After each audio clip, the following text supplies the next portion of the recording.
Grabación. Ahí está. Creo que ahí estamos grabando, ¿no? Sí, Bueno, hola bueno, chicos, ¿cómo va? Hoy tenemos una invitada especial. Ella es la profe Renata Díaz. Para mí, Reni, una amiga, colega, es profe universitaria en danza en la Facultad de Arte y Diseño de la Universidad Provincial de Córdoba. Es escritora también y actualmente está cursando la maestría en Teoría y Praxis de las Artes y el Diseño en la Universidad Provincial de Córdoba. Así que para mí es un placer tenerla con nosotros, que nos esté contando un poco de sus experiencias, cómo viene trabajando, un poco de sus proyectos artísticos, culturales, educativos. Ella actualmente es docente en la cátedra de práctica profesional docente de danza. Ahí nos va a aclarar un poquito más. Así que bueno, bienvenida Reni y nada, gracias. Hola, abrí hola. tu micrófono, charlar nada más y te escuchamos. Hablo. No, bueno, eso, hola. Para nosotros es la tarde en este momento, así que buenas tardes. Bueno, eso sí, que soy profe de danza, soy docente del profesorado en el cual me egresé, eh, lo cual tiene como un sentido hermoso y desafiante, porque bueno, es mirar más de cerca y con un ojo por ahí más crítico a la propia formación de una y aportar a esa formación, porque bueno, ahora estoy un poco del otro lado. Eh, Bien, ¿Hablo? me gusta. ¿Hace cuánto que sos profe de esta cátedra? De esta cátedra es el tercer año que está haciendo ahora, es el tercer año en el cual estoy. Es una suplencia, de esas suplencias súper largas, entonces un poco estoy ya apropiada de la cátedra, porque bueno, la persona titular tiene una licencia por cargo de mayor jerarquía, eh, entonces, bueno, es como la cátedra está en mis manos y por suerte en las manos también de mi compañero. Somos dos profes de las tres comisiones y con un equipo muy grande entre ayudantes y adscriptes. Entonces eso hace también que una no piense sola, que los contenidos y las metodologías y las estrategias y las propuestas estén como muy conversadas colectivamente y eso es hermoso. Para mí es todo un posicionamiento político, pedagógico que tiene la cátedra y que hace la práctica mucho más enriquecedora. Sí, tal cual, coincido con vos, de que está bueno siempre poder charlar con otros profesionales, tanto del área como externos, porque te ayudan a rever un poco las prácticas, el enfoque, la perspectiva, las teorías detrás de cada práctica también, que nos nutre mucho. Nosotros en este módulo, junto con los chicos, estamos trabajando un poco la relación entre la música, principalmente, pero también relacionado con la gestión cultural y la educación. Por eso creo que me parece muy pertinente que hoy estés contándonos un poco sobre tus quehaceres artísticos, culturales, más en general, que ya no vas a ampliar un poco más, y sobre todo lo educativo. Me parece que hay una relación bastante interesante y a veces tensionante entre los espacios educativos, los culturales, eh, que por ahí estábamos hablando recién antes de empezar sobre, por ejemplo, la educación formal y no formal. En ese sentido, ¿vos cómo lo ves? A mí es hermoso esto porque yo tenía todo un discurso, no sé si era un posicionamiento, pero un discurso armado y cuando fue la convocatoria y finalmente quedé como profe en esta materia, la materia que doy se llama Práctica Profesional Docente uno en espacios socioculturales. Entonces es el único año de todo el profesorado de danza que no tiene prácticas en contextos escolares. Todas las otras son eh, tipos de educación, o sea, es educación escolarizada, pero por ejemplo educación domiciliaria, hospitalaria, como otros modelos o formatos educativos, y después primario y secundario, y bueno, y nivel iniciales. Pero esta es la única que no, que entraría dentro de lo que comúnmente llamamos no formal, pero bueno, un poco recién charlábamos antes de empezar que lo que queremos es pelearle a esa idea de lo formal y lo no formal, eh, porque supone una jerarquía entre los contextos que son formales, oficiales, obligatorios y los que no. Y no porque uno sea mejor que el otro, pero sí que hay algo como del sentido común y de lo sociocultural que está desvalorizado o que desvaloriza, mejor dicho, a todos los procesos de enseñanza y aprendizaje que quedan por fuera de la escuela, que son igual o a veces más enriquecedores. eso, que los procesos que suceden dentro del formato escolar también, porque bueno, los tiempos son diferentes, los grupos son diferentes, las demandas, los objetivos son diferentes. Entonces eso, como dimensionar, no que uno sea mejor que el otro, sino que son diferentes y que pueden ser enriquecedores de igual manera ambos lugares o modelos.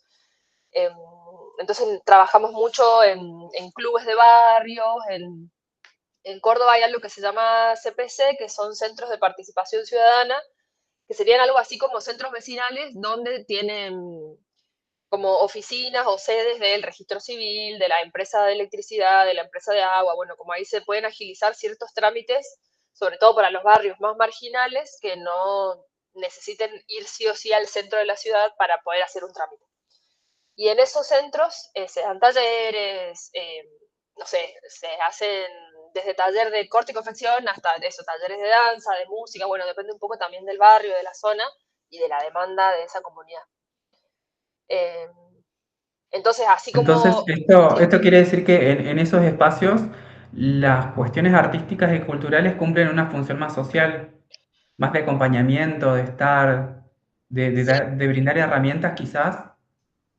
sí, totalmente, y que incluso se da la posibilidad que los ámbitos escolares u oficiales no permiten por los tiempos, porque bueno, al ser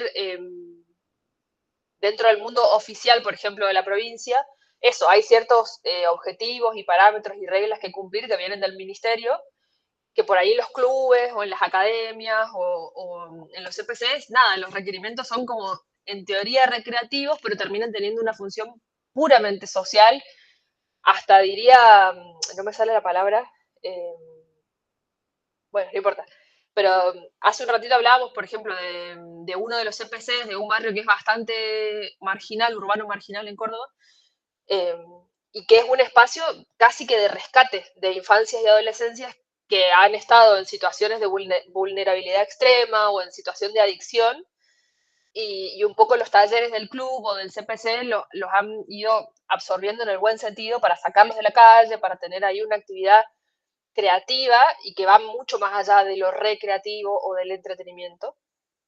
Eh, entonces sí, tiene una Sí, función puramente social.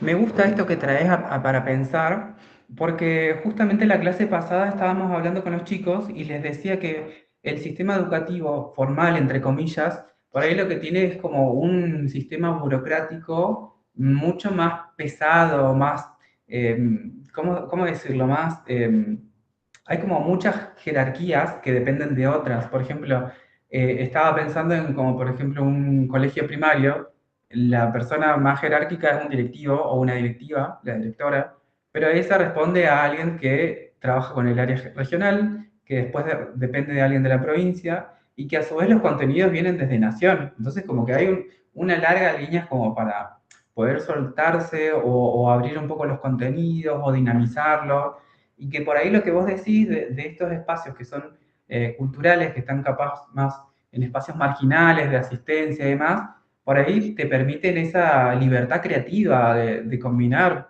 con, no sé, con otra área educativa, con, no sé, hasta incluso cosas que puede ser lengua, matemáticas, es Sí, decir, capaz sí, que en sí, un sí. aula formal no podés porque tenés que cumplir ciertos contenidos en cierto tiempo, en cierto horario. Creo que eso también está bueno, pensar esa diferenciación y qué se puede hacer con cada uno, ¿viste? Sí, ni hablar. De hecho, pasa, quizá a los profes de música no les pasa tanto, porque bueno, es ahora sí hablando de los contextos escolares, formales, más obligatorios, digamos, música sí viene siendo una materia que forma parte de la currícula o del diseño curricular hace muchos años, por lo menos en nuestro país, pero bueno, danza no, no sé a nivel nacional, pero en Córdoba eh, forma parte de la currícula más o menos desde el 2010. O sea, la ley existe, se incorpora la danza al diseño curricular a partir del 2010, y esto no quiere decir que es una asignatura obligatoria, sino que las escuelas pueden elegir como parte de la educación artística entre música, artes visuales y danza. Que por supuesto que la mayoría de las escuelas no eligen danza porque, bueno, todavía hay ahí como un recelo con que, bueno, qué saber puede aportar a un niño, una niña, un adolescente transitar una materia como educación artística danza. Eh, Creo que hay todo un desafío, que sigue siendo todo un desafío, porque en las pocas escuelas donde ingresa la danza como materia, el pedido es, bueno, enseñarles la chacarera, enseñarles el gato, como que no salga de eso y entonces pensarlo interdisciplinar, pensar la posibilidad de cruzar o de entender la danza como un campo de saber y no solamente como una repetición de movimientos que se hacen para un acto, eh, bueno, es como deconstruir y reconstruir toda una lógica educativa, que eso no sucede en los espacios socioculturales o, entre muchas comillas, no formales, porque bueno, porque ahí está esa libertad y esa posibilidad de decir, acá podemos crear, podemos, no sé, vienen, sobre todo en las infancias y adolescencias, en ese rango etario, con propuestas desde las danzas urbanas, desde la música urbana, y bueno, se empieza a crear y a pensar las clases y a planificar las propuestas un poco en torno a lo que ellos traen y no tanto a lo que baja del ministerio. Sí, tal cual es hermoso. Y quería volver un poquito a estos espacios. Recién Sí. mencionabas el CPC, por ejemplo, acá en Córdoba. ¿Querés Sí. contarnos algunos de los ejemplos de a dónde se acercan, a dónde han implementado propuestas? Si han, no sé, surgido nuevas propuestas a partir de un nuevo grupo que hayan conectado, no lo sé. Sí, pasó, particularmente el año pasado pasó algo muy loco, que es que una de las chicas que es, bueno, era adscripta de la cátedra, ya terminó su adscripción, ella es profe de danza y además trabajadora social en uno de estos centros de participación ciudadana y, y trabajaba en una zona marginal en Córdoba. O sea, como la asistencia a ese centro era de barrios que son esos tipos de barrios que llamamos villas miserias, gente que vive en ranchos, que no tiene agua potable, bueno, bastante vulnerable, bastante compleja la realidad de esas personas. Era un grupo de adolescentes, todas chicas. Y entonces eso, el taller es de arte, ese taller en particular es como arte en general, con un enfoque mucho más marcado hacia las prácticas corporales y el movimiento, porque la trabajadora social, que era esta escrita, es profe de danza. Eh, Pasó de que las practicantes que fueron a observar las clases de Paula terminaron con un vínculo, o sea, terminaron siendo parte del el personal del centro, digamos, del personal permanente del centro, no por una relación de trabajo, no por una relación laboral ni de dependencia, sino por una relación pura y exclusivamente afectiva con las chicas que eran parte del taller. Sobre todo con una de ellas que vieron que siempre en los grupos, sobre todo en términos como de exploración y de posibilidades de creación o esto, en la creatividad de un proceso, nada, hay personas que destacan más que otras, no porque sean mejores o peores, sino porque, bueno, hay algo del proceso que las moviliza y las conmueve mucho. Y había una chica, una niña de 13 años, una niña, que un día no fue más. O sea, era de las que más disfrutaba la clase, de las que más avanzaba, de las que más proponía, a veces se ponía como ella frente al grupo como para coordinar la muestra del barrio, cosas así.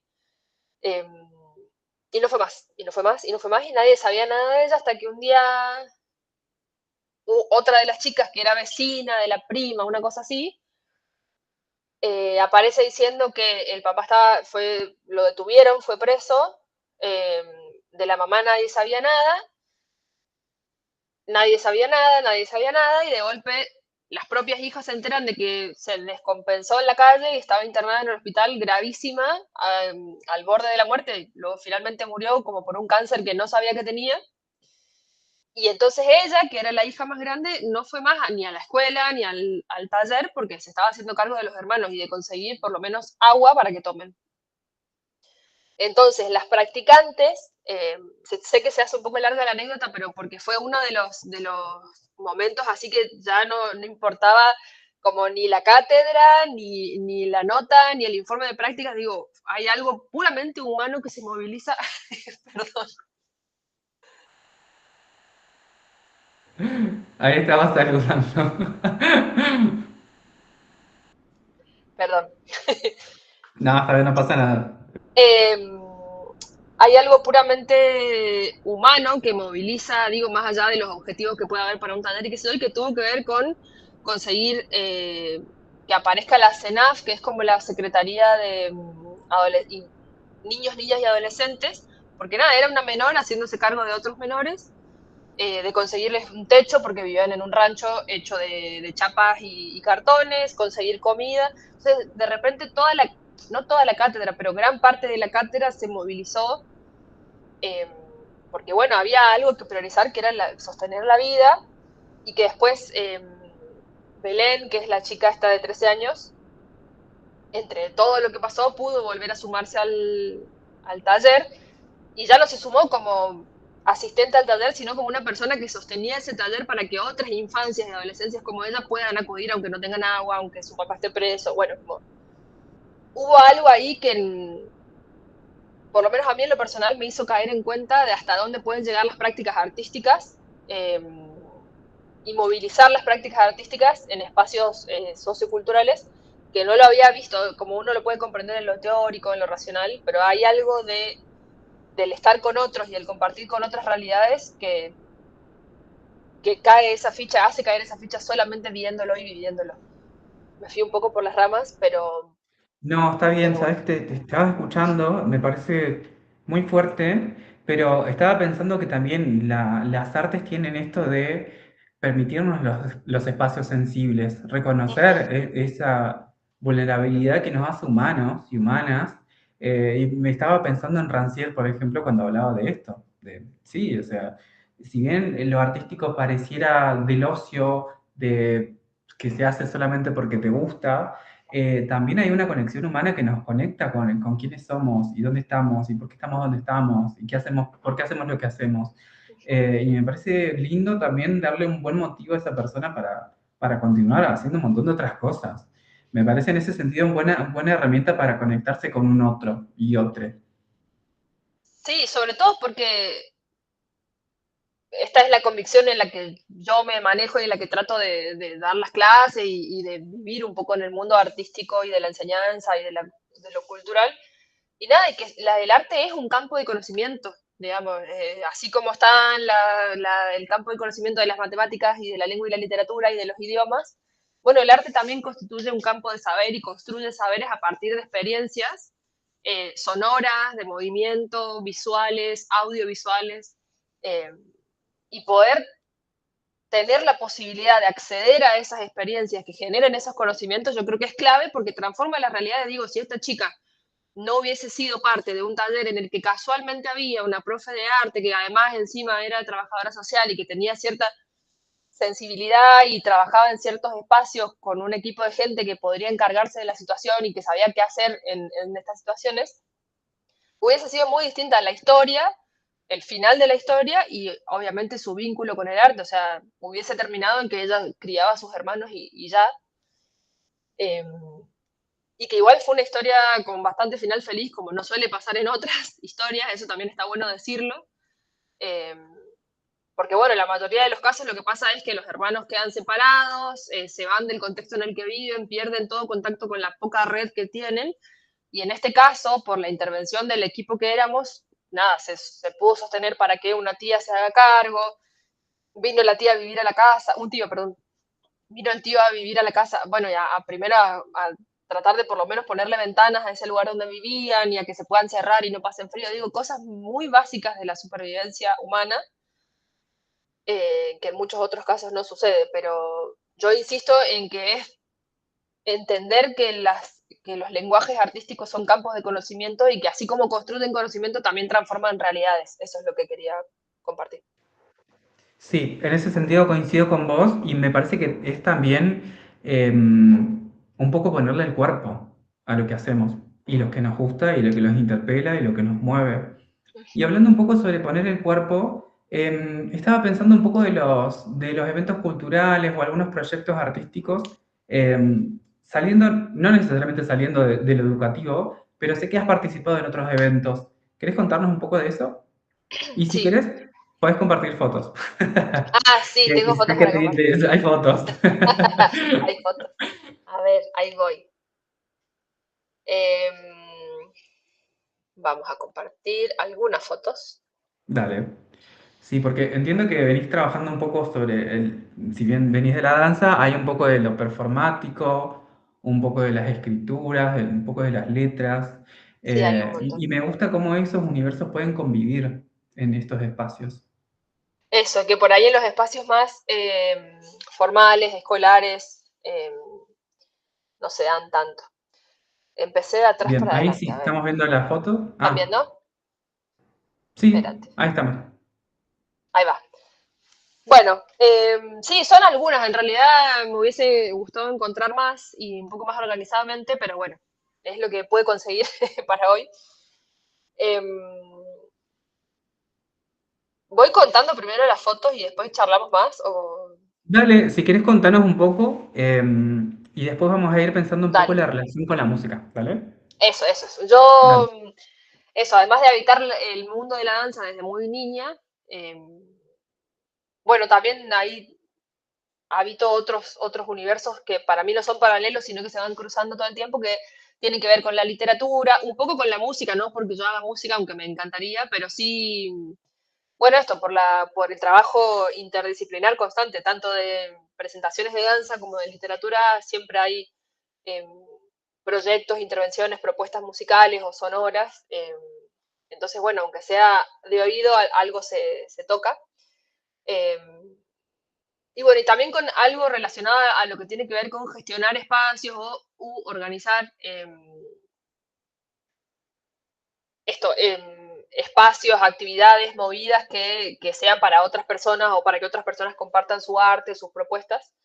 Eh, entonces, bueno, siempre ahí voy metida en algo. Estas fotos, esta y la que sigue, son de cuando yo cursaba el profesorado como estudiante, el profesorado de danza, en la Universidad Provincial de Córdoba, y entre muchas otras cosas que propuestas, invitaciones y colaboraciones que se hacían, esto fue una clase abierta de danza clásica para un centro de jubilados y jubiladas. Entonces, además de aprender a bailar, aprendíamos como terminología específica, que es en francés, como bueno, el significado, no tanto el significado literal de las palabras, sino como metafórico, porque bueno, en la danza se apela mucho a metáforas para explicar lo que imaginamos o lo que esperamos de los movimientos, de las poses.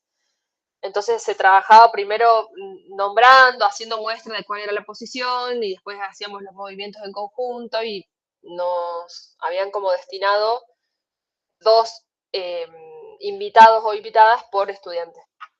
Entonces también Te pasábamos de a dos. quería, Sí, perdón. sí, te quería hacer una pregunta. Este tipo de capacitaciones o seminarios, ¿era porque surgía desde ustedes como grupo de estudiantes o porque apareció este grupo de adultos mayores con una necesidad? ¿Cómo lo encararon? Este particularmente fue hermoso porque fue una propuesta de uno de los compañeros de la materia, o sea, de un estudiante sería, que primero lo propuso, lo conversó con el profe. Esto es la cátedra de danza clásica 3, eh, que sería ya como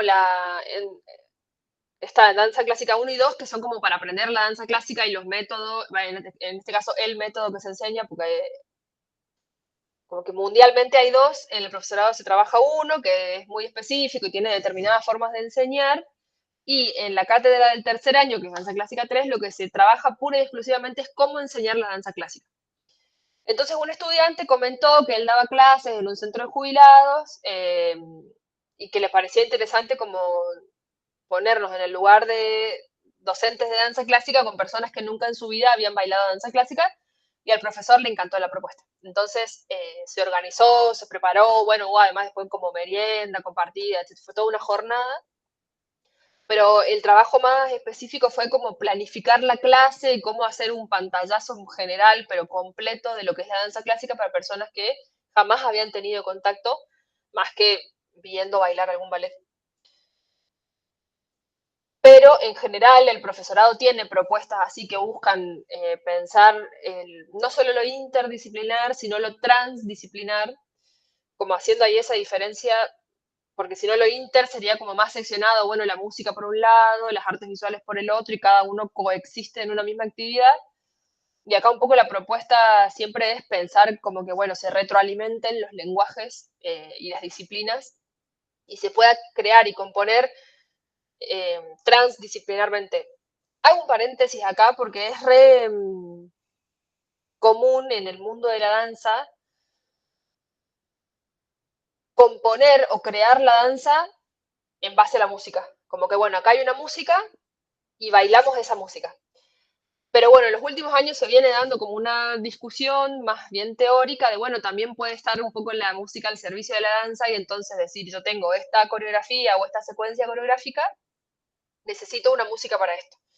Entonces también ahí se empiezan como a invitar músicos a este tipo de propuestas para que toquen en vivo y que sea una cuestión más improvisada, obviamente siempre como con un eje sobre el cual manejarse.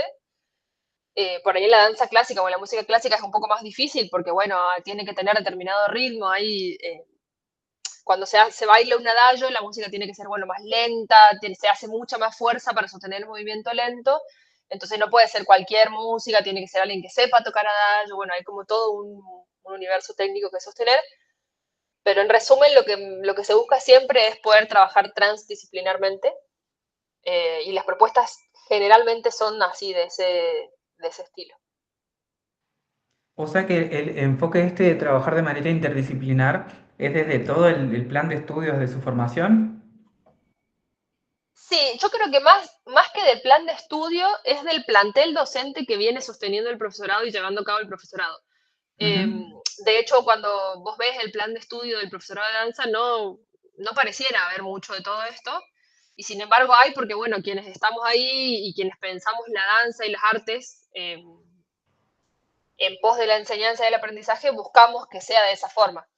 Eh, Tendrá que ver un poco, y esto te lo pregunto, me lo pregunto también yo, tendrá un poco que ver un poco con la identidad de la universidad y la Ciudad de las Artes, porque le cuento a los chicos, sí. nosotros estamos estudiando en un lugar donde habitan varias facultades y departamentos artísticos, ¿no? Tenemos carreras de danza, tenemos carreras de música, tenemos carreras de artes visuales, de Ujú. diseño, la fotografía. Y todos viven como un espacio, como en 4 o 5 edificios que están muy juntos, y que eso, particularmente creo que en este lugar que se llama Ciudad de las Artes, siento que invita mucho a la convivencia con otros lenguajes artísticos. Y te pregunto a vos, si vos crees que tiene que ver un poco con eso. Sí, yo creo que sí, 100%. De hecho, me parece que en otras facultades de arte, sin ir más lejos, como en la Facultad de Arte de la Universidad Nacional de Córdoba, que son casi vecinos, eh, no pasa tanto o no tan cotidianamente. Primero porque, bueno, es por una cuestión también de números, ¿no? Las cátedras de las universidades nacionales son masivas, es mucho más difícil sostener proyectos así que crucen tanto diferentes cátedras y disciplinas, porque eso, son demasiada gente que coordinar. Eso me parece importante decirlo, pero sí hay algo de la distribución espacial y de lo geográfico que sí colabora muchísimo. Yo siempre digo que la ciudad de las artes, esto que comenta Carlos, es un poco un triángulo de las Bermudas o un mundo medio paralelo en el sentido de que entrar a ese espacio realmente parecía estar en un mundo aparte. O sea, uno entra y ve gente que baila arrastrándose en el piso, gente que baila en puntas con una barra haciendo danza clásica, gente que practica con una trompeta, otro que saca fotos. Digo, hay como una coexistencia, pero no solo coexistencia, sino cruces entre las disciplinas que solamente pasa ahí, no pasa en otro lado. Yo no lo he visto en otro lado, no lo he visto en otras facultades de artes, porque realmente la disposición espacial de los edificios donde funcionan las carreras está muy, no sé si está pensada para eso, porque en realidad el espacio era otra cosa antes, pero, pero sí colabora mucho con ese cruce y esa interdisciplinariedad. Sí, hago esta aclaración y me gustaba charlarlo justo con vos, porque los chicos que están cursando estas dos carreras, por un lado la licenciatura en música y el profesorado universitario en educación musical, me gustaría que vayan pensando también cómo llevar este tipo de proyectos interdisciplinares a sus Mm. prácticas profesionales, qué les va interesando de eso, cómo nutrirse de otros lenguajes, cómo lograr esta transdisciplinaridad que vos bien diferenciabas entre interdisciplinar o transdisciplinar. Creo que esto es un buen recurso para ir repensando esas propias prácticas, así que gracias por eso, me gusta, me gusta, me gusta. Así que No, si querés podemos... sí, sí, sí, perdón. no, perdón la interrupción, pero me quedo pensando también en eso porque digo, esa diferenciación entre lo inter o lo transdisciplinar también es muy de época. A mí no sé si me llegó o llegué yo como a esa, no sé si decirle conclusión, pero como a esa idea, digamos, porque bueno, también en las formaciones continuas, digamos, o permanentes, una va tocando de oído y va leyendo autores y va como incorporando cosas que tienen que ver mucho con lo actual o con la época en la que estamos. Eh, y bueno, estamos digamos, en el mundo artístico en particular, pero en términos generales también, donde, en una época en donde las fronteras entre los universos, digamos, se desdibujan mucho. En el universo me refiero a lo académico, a lo artístico, a los lenguajes artísticos. Entonces, hablar de una instalación artística, por ejemplo, es una expresión que no se usaba 40 años atrás y era una muestra, digo, hay una, todo esto, esta terminología que parecen solamente palabras, supone también una relación del espectador con la obra de arte y a la vez desdibujar esa frontera que había entre la obra de arte y el espectador también supone un posicionamiento político de quienes hacen el mundo de las artes y los diseños. Entonces, bueno, está bueno pensarlo, está bueno cuando uno va a armar un proyecto, una propuesta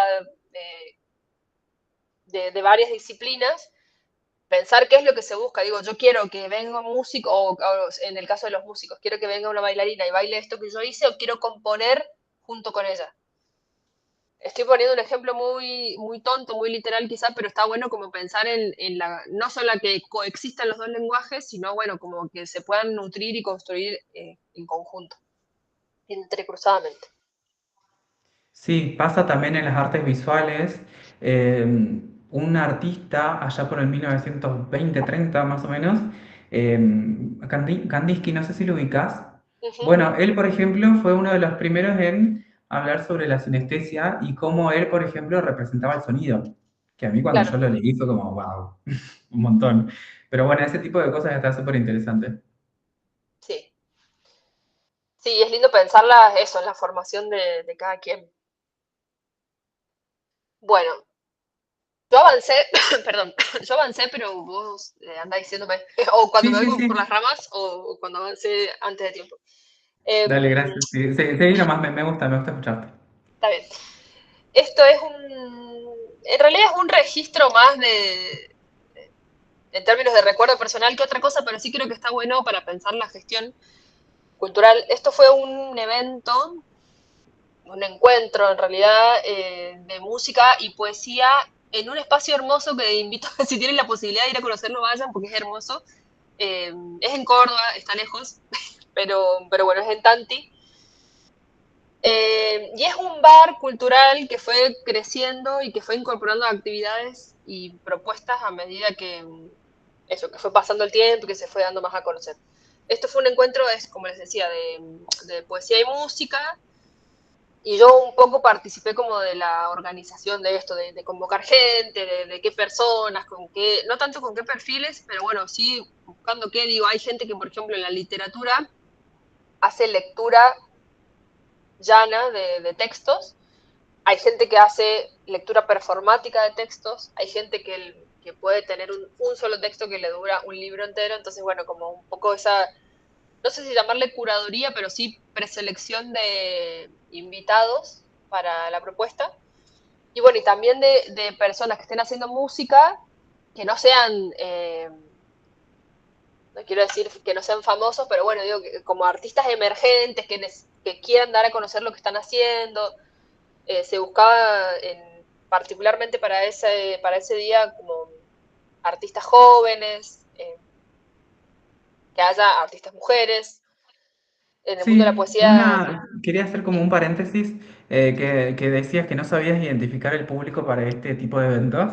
Yo si tuviese que definirlo sería gente adulta, principalmente, sí, pero porque veo que también pueden tomarse algo, comer algo, no sé, estoy viendo un vino que está súper sí, bien, es parte del evento. O sea, yo también he hecho eventos con amigos de artes, de danza, de teatro, de música también.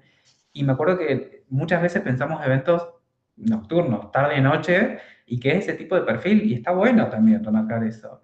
No, No es lo sí, es mismo súper. pensar un evento de lectura para infancias, donde también haces una selección de textos específicos, más tipo cuento, ponele, Claro, más de día, más un evento capaz abierto, más iluminado, lo que sea. Pero en este caso me doy cuenta que es un evento más tarde-noche, más tirando a noche, hay otro tipo de iluminación. Que hago este paréntesis para después ir pensando en otras actividades a posterior, sobre todo para los chicos. Me gusta, me copa este tipo de eventos y creo que está súper hermoso, se ve muy hermoso. no, sí, el lugar es muy lindo. También hubo muchas cosas que tener en cuenta, porque si bien fue en verano, de hecho se nota que hay gente de mangas cortas, ven que también hay gente que está muy abrigada, porque es un lugar donde de noche, incluso en verano, hace frío. Entonces es toda una decisión si hacerlo adentro o afuera. Parece muy tonto lo que estoy diciendo, pero No, no, el al espacio, contrario, es muy acertado. no, claro, y hace falta Para eventos hay que pensar siempre si va a ser al exterior, cómo va a estar el clima, fijarse cómo está el pronóstico y también tener un plan B en caso de que se llueva o que haya viento o se corte la electricidad afuera, ¿entendés? Como esas cosas que pueden totalmente. pasar.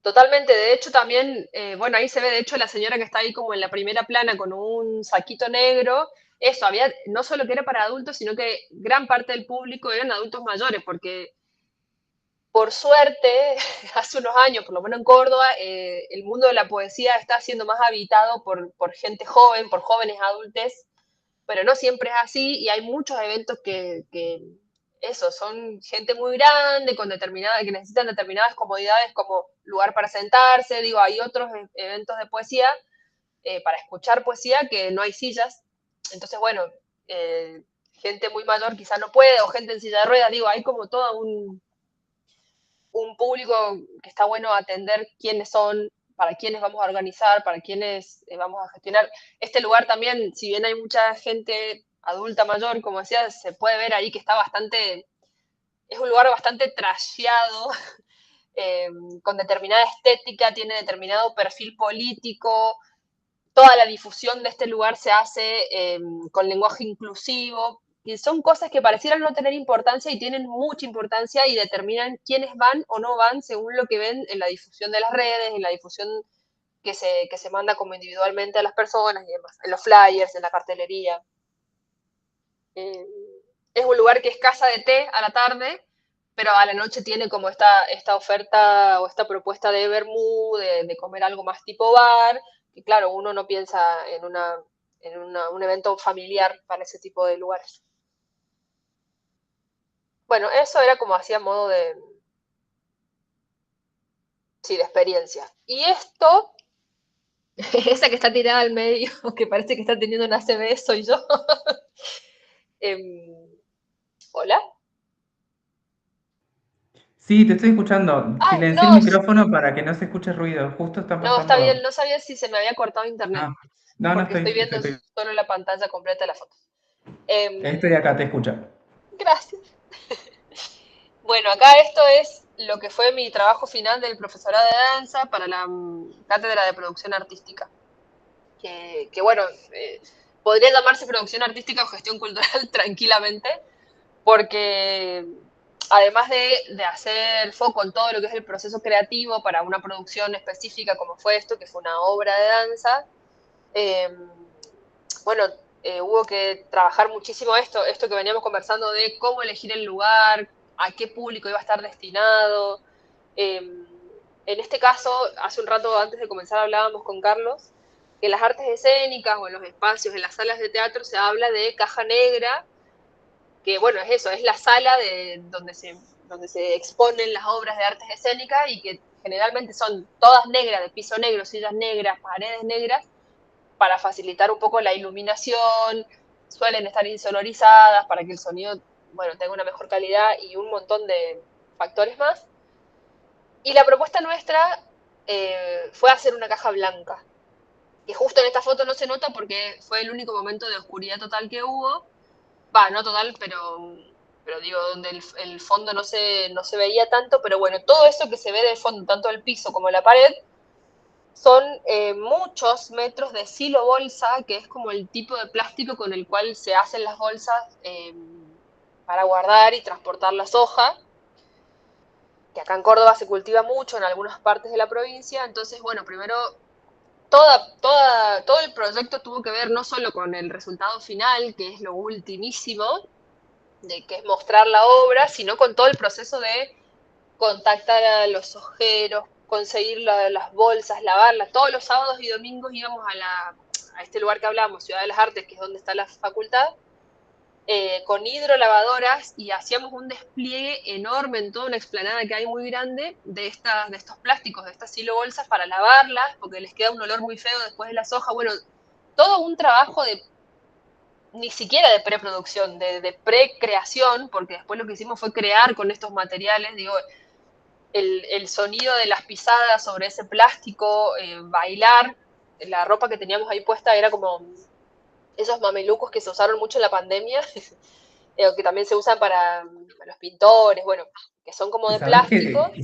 sí, justo te quería preguntar la gestión de los materiales, porque quienes se dedican a la danza y al teatro, sobre todo cuando tienen que pensar la escenografía y todo eso, me parece muy compleja la parte de la recolección de todo eso y el armado previo. Eso, ¿ustedes cómo lo van estudiando? ¿Cómo van no sé si van investigando qué material usar, cómo usarlo?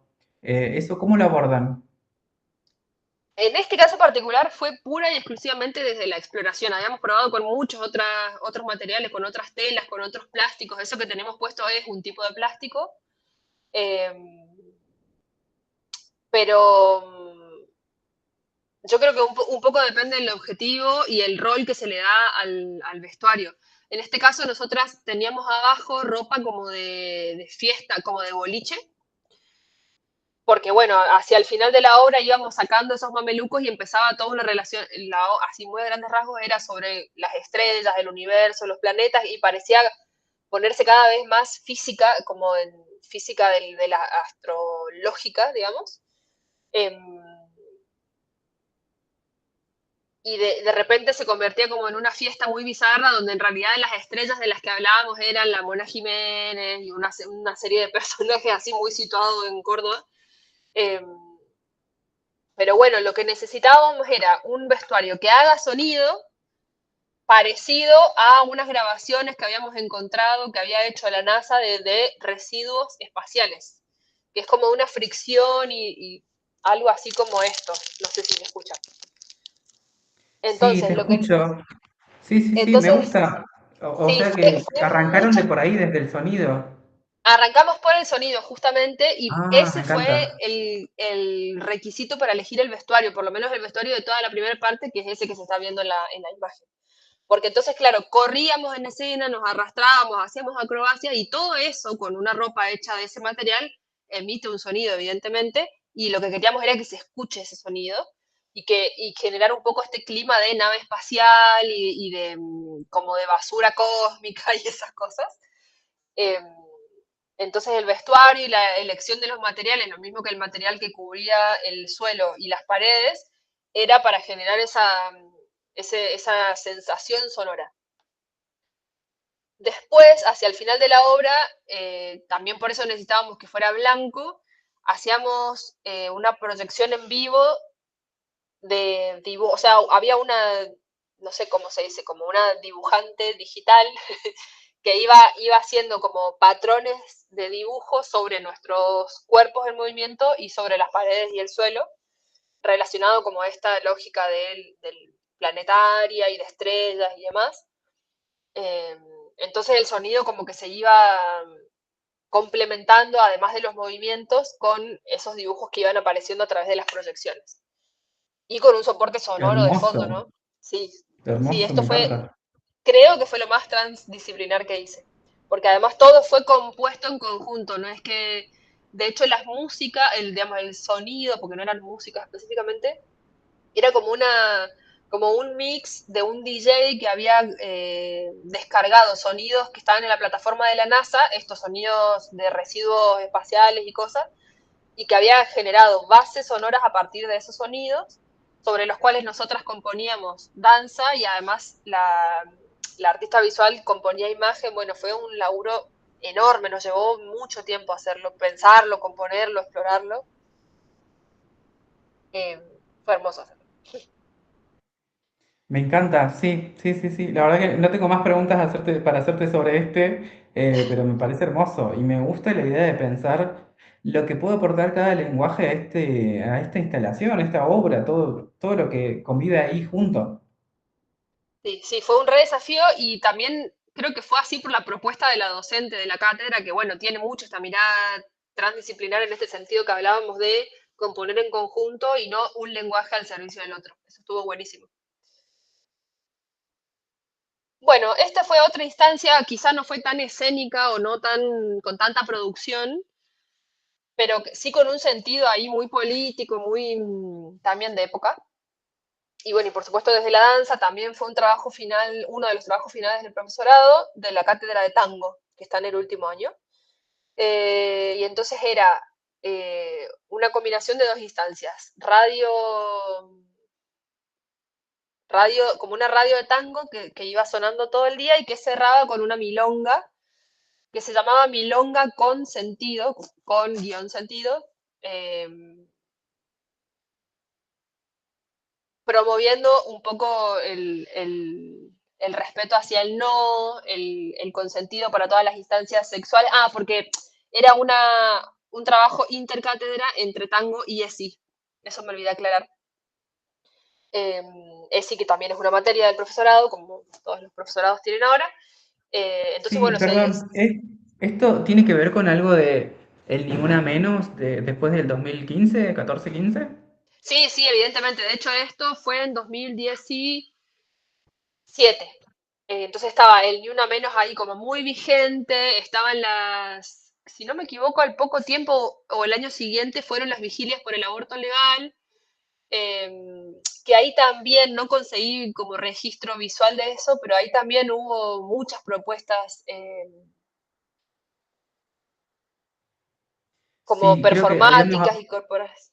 sí, habíamos hablado creo que de los eventos más de la calle y demás, ¿no? Eso, de los espacios públicos y las intervenciones artísticas en manifestaciones, en marchas, que bueno, además son un tema que a mí particularmente me interesa mucho. Eh, yo participé bailando y también convocando, organizando en uno que se llamó el Malambo por el aborto legal, que se hizo acá en Córdoba y que entonces era invitar a cualquier mujer eh, que sepa o no sepa zapatear, sepa o no sepa bailar malambo, que había varias instancias como de ensayo, de aprender más o menos los movimientos, obviamente no era una cuestión técnica lo que importaba, para luego, el día de la manifestación por el aborto legal, se hacía enfrente a los tribunales ese malambo.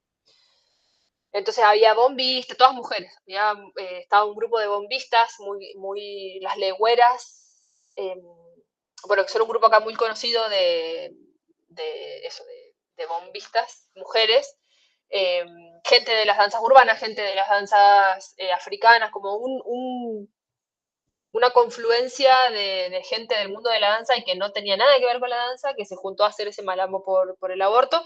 Y un poco en ese contexto, o mejor dicho, cuando se estaba gestando todo ese contexto, es que se hizo esta milonga con sentido, que bueno, también tenía que ver con situaciones que habían pasado dentro de la universidad, con difusión de imágenes eh, íntimas de una compañera que obviamente difusión que no había sido con su consentimiento, bueno, como toda una serie de cosas que dieron pie para visibilizar eh, la importancia de la ESI, la importancia del consentimiento, del no es no y todo ese camino. Hasta el día de hoy sigue, yo creo que por ahí depende un poco de los algoritmos, la visibilización o no, pero se siguen haciendo muchísimas propuestas artísticas en ese camino. Sí, sí, y acá creo que volvemos también a pensar a los fenómenos artísticos como es, con esta función social, Uh -huh. social y política.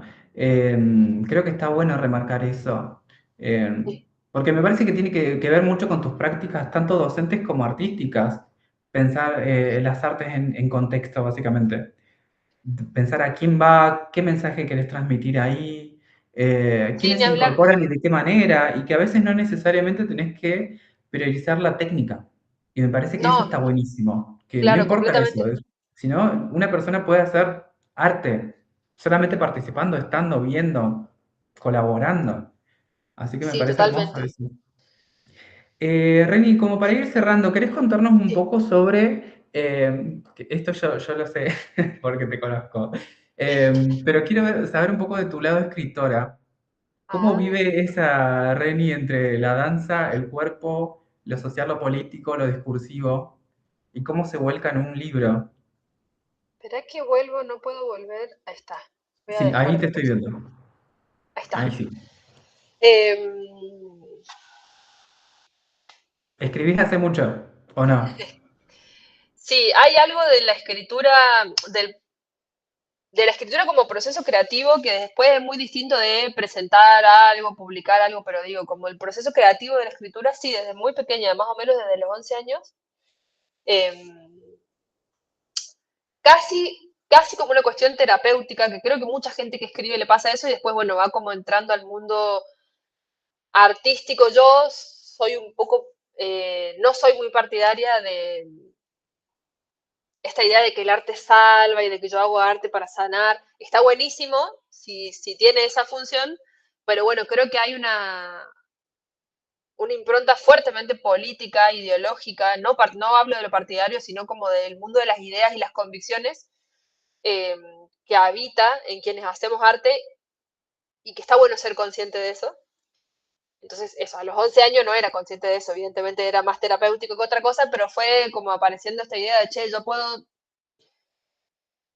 quizá a partir de lo que escribo, bueno, eso, promover o compartir ideas de determinadas cosas, nada, no sé ni qué escribí a los 11 años, pero bueno, eh, esta frase que se dice mucho, se trajo, la recuperó un poco el feminismo o los feminismos, de lo personal es político, bueno, creo que un poco es eso, como hay algo de él compartir sensaciones, emociones, vivencias, en cualquier lenguaje, sea la escritura, en la danza, la música, que tiene un efecto en el otro, en la otra, en el otro, y que a veces ese efecto que para uno no fue tan significativo puede ser para alguien más súper transformador, y creo que un poco ahí es donde dije, ah, esto que estoy haciendo no es algo que hago por mí solamente, no es algo que escribo como para descargar, no es algo que bailo como para descargar, bueno, un poco la misma línea. Eh, no hice nunca, o sea, hablando de lo formal y lo no formal, nunca me formé, nunca no estudié letras, no, nada de todo eso, pero sí que hice, bueno, talleres de poesía, talleres de escritura creativa, de narración, etcétera. Eh, y en realidad donde más me fui metiendo y donde más fui aprendiendo fue en lugares donde la gente se junta a compartir lo que escribe. Cafés literarios, rondas de lectura, cosas así, que son lugares de encuentro. Para mí, creo que al fin y al cabo lo más importante y lo más potente de todas las artes es como ese encuentro entre los artistas donde se comparten lo que están haciendo y de repente ves que, ah, mira, no era yo la única que estaba pensando en esto, aunque sea desde la danza y vos desde las artes visuales, de la música, de donde sea. Nos pasa ahora en la maestría esta en la que nos conocimos, que hay gente que viene del mundo de la arquitectura, que yo ni siquiera lo pensaba en términos artísticos y de repente hay todo un universo ahí que a mí me alimenta muchísimo la idea, por ejemplo, de espacialidad, que es algo que se trabaja muchísimo en la danza y bueno, creo que en las artes visuales también. Y eso, y hace poco en un recorrido, estoy hablando muy resumidamente, pero en un recorrido de muchísimos años de escribir y de compartir y de escuchar gente leyendo lo que escribe, dije, bueno, voy a publicar un libro. Y entonces en marzo de este año salió un pequeño librito de poemas que se llama Fronteras y que eso, yo creo que de cierto modo engloba un montón de procesos, de procedimientos y de formas de escribir poesía y de compartir ideas, dicho así muy rápidamente. Sí, sabes que esto, trayendo el título de tu libro, creo que algo que no dijimos y que es importante es que vos te criaste cerca de las fronteras. ¿Querés Exacto, contarnos un poquito de eso y un poco del proceso de tu identidad, de cómo lo llevas a los textos, a las palabras? sí, de una. Sí, eso, soy de Posadas, Misiones, eh, lo cual es muy raro y es algo de lo cual yo tomé conciencia ahora de adulta, porque bueno, también es difícil analizarse a una misma y analizar el contexto en el que vive viviendo en ese contexto. Pero bueno, nací y viví en Misiones, en Posadas, hasta los 18 años, que me vine a Córdoba a estudiar y acá me quedé. Y acá tengo mi vida, hice una familia, bueno, etc. Em, pero hay cosas del paisaje donde uno nace que van con uno a todos lados. Y uno puede ser o no ser consciente de eso, pero bueno, yo en mucho psicoanálisis de por medio entendí que un poco mi forma de vincular y de habitar los espacios tiene que ver con haber crecido en un lugar de paso. Posadas lo que tiene es que es un lugar fronterizo que cruza a Paraguay. El atractivo turístico en Misiones suelen ser las cataratas, que además está ubicada como en la triple frontera entre Argentina, Brasil y Paraguay. Entonces Posadas nunca es un lugar donde la gente va de paseo, nadie va a Posadas a pasar un verano. Van, hacen noche ahí y después siguen hasta Iguazú para ir a ver las cataratas. Entonces la gente que va, que no es de Posadas, no está más de 24 horas ahí. Lo mismo en el cruce del río, pasa mucho en épocas de crisis como ahora, que la gente de Posadas va mucho a comprar, a hacer las compras del súper a Paraguay, o a comprar los útiles para la escuela a Paraguay porque es más barato. Y también pasa al revés, digamos, en buenas épocas argentinas vienen de Paraguay a cargar nafta a Misiones, a comprar en el súper, a comprar garrafas de gas, que allá no hay gas natural. Bueno, hay como una coexistencia de esas personas que somos ahí de ese borde, que en realidad muy lejos de dividir, lo que hace es acercarnos, somos más parecidos a la gente que vive en Encarnación, Paraguay, que a alguien que vive en Buenos Aires o en Córdoba. Eh, y entonces, bueno, cuando yo tomé un poco, dimensioné eso, de que en realidad esa frontera, que además es un río, no es lo mismo una frontera, en la triple frontera pasa que vos, hay un puente que en la mitad del puente está Brasil y en la mitad del puente está Argentina. O las fronteras por tierra, como hay una parte en Corrientes que también, Entre Ríos, Corrientes, que eso, en auto o caminando vas y de repente estás en Brasil. No es lo mismo cuando es un río, porque también la relación con el agua es otra. Ahora ya en el en el ecocidio en el que vivimos ya no hay peces en el río Paraná, pero bueno, mucho tiempo, toda mi infancia, comíamos los peces que pescábamos en el río, igual que las personas que vivían en Encarnación del otro lado del río.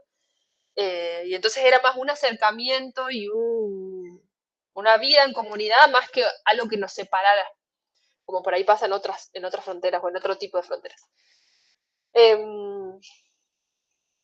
Cuando a mí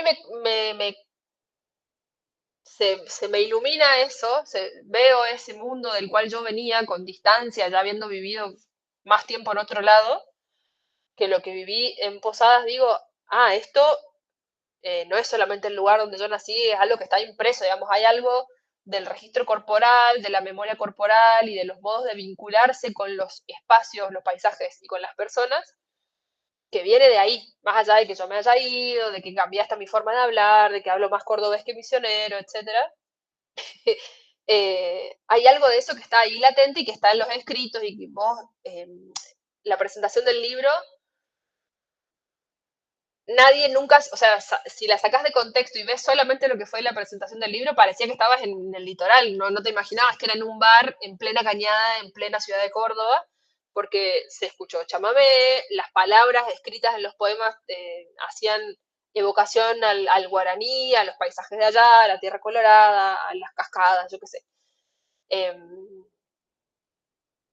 Entonces, bueno, creo que un poco el proceso creativo, además de que fue de muchos años, tuvo que ver con eso, con tomar conciencia de que se estaba mirando un lugar estando en otro. Primero creo que eso fue clave y que no sé si hubiese podido hacerlo si no me hubiese ido a otro lugar. Eh, y sí se juega algo muy importante para mí que tiene que ver con la identidad, que va más allá del lugar en el que te encuentres y que eso es clave también para pensarse como artista, creo yo, más allá de que escribas, toques, bailes o pintes, hay algo de tu identidad que se puede transformar, que puede ir cambiando y demás, pero hay algo del origen que perdura. Sí, concuerdo con vos, siento que tiene mucho sentido y estaba pensando, por ejemplo, en Humberto Eco, que habla un poco sobre eso, de cómo cuando a una persona las despojas de sus elementos, de sus ropajes y de todo lo que la caracteriza, también vas coartando o cambiando un poco su personalidad, su identidad y cómo se autopercibe.